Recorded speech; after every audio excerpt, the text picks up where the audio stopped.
Тендерот од 36 милиони евра е поништен откако експресната евалуација на единствената понуда на компанијата Абот открила недостатоци.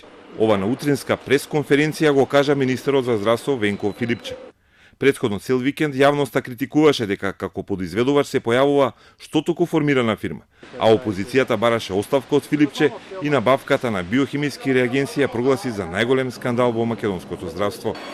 Филипче денеска тврди дека одлуката за прекинување на тендерот не е донесена ниту под политички, ниту под фармацевски бизнис притисоци.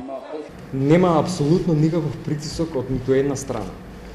Постапката е целосно отворена. Јас разбирам дека има огромен интерес од јавноста и дека ете се раѓа сомне со оглед на сето тоа што се случувало до сега, како биле правени постапките, па што се случува сега со судска разврска на некои други постапки и нормално е во јавноста да постои сомнеж, меѓутоа ние тој сомнеж сакаме да го разбиеме. Значи притисок апсолутно немаше, се увиде дека има пропуст во документацијата, но исто време, ќе повторам, сметаме дека е некоректно и дека дополнително раѓа сомнеж кога има само еден понудувач во оваа тендерска постапка. По пресуд, ВМРО ДПМН повторно побара и оставка и истрага.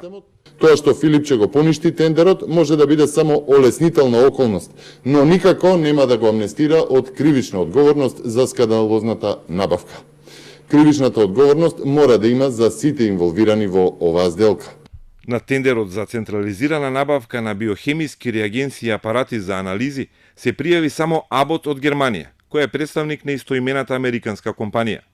Како подизведувач на тендерот е наведена фирмата АХР Лаб, која е основана пред 4 месеци на адреса на која се наоѓаат 8 познати скопски адвокати.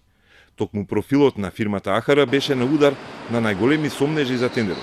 Филипче смета дека за набавки на реагенси и анализи државата плаќа премногу и дека со централизираната набавка ќе се намалат трошоците, а ќе се подобри услугата за пациентите.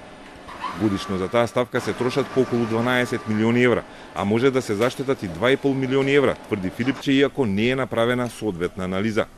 Од друга страна, новиот концепт беше критикуван затоа што анализите ќе се прават во само 12 лаборатории и тоа ќе доведе до поспори анализи на пациентите важни за нивното лекување. Филипче и покрај неуспехот не се откажува од новиот концепт, но сега вели со искуство ќе се бира како да се смени начинот на скапите набавки на реагенси, што засега продолжува по старо.